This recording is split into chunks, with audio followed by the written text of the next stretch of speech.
You can customize everything in Lacuna, from drop caps to indentation to paragraph spacing.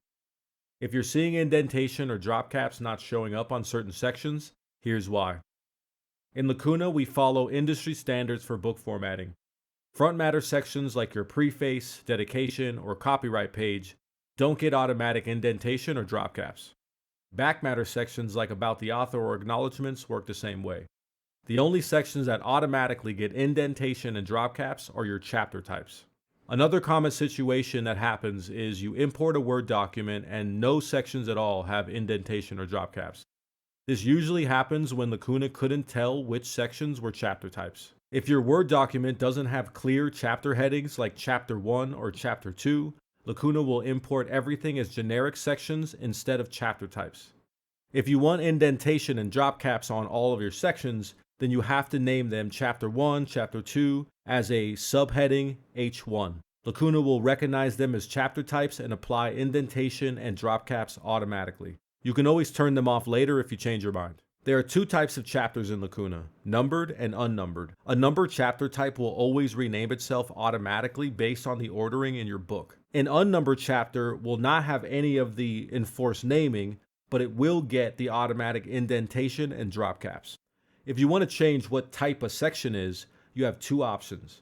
First, you can right-click on any section in your section navigation, go to Convert To, and you can pick either a numbered chapter or an unnumbered chapter. The second option is if you're already editing a section, you can click on the option menu and convert to a chapter type there. If you want to add indentation and/or drop caps to a non-chapter section, you also have two options.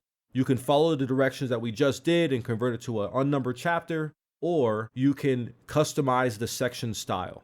In the options menu for that section, choose Customize Section Style. In this panel, scroll down to the typography section. Here you can turn on indentation and drop caps just for this section. You can set the indentation to indentation instead of theme default and set drop cap to enabled. Now your preface or whichever section has indentation and drop caps while still maintaining its section type. Once you've set up a configuration for a certain section, if you want to apply it to other sections, all you have to do is click the Apply to Others button, and it's very easy to apply these to any or all of your sections. The next thing you can customize is paragraph spacing. When you have indentation turned on, paragraphs sit very close together, the traditional book look. When you turn off indentation, Lacuna automatically adds space between paragraphs so they don't run together. In the book-wide options panel in the Edit Styles page, you can control the spacing between paragraphs when indentation is on or off. And in this same panel, if you want to disable indentation for all your chapters at once, you can disable the indentation here. And that's pretty much everything you'll need to know. Now you know why some sections have indentation and drop caps and others don't, and you know exactly how to customize them the way that you need to.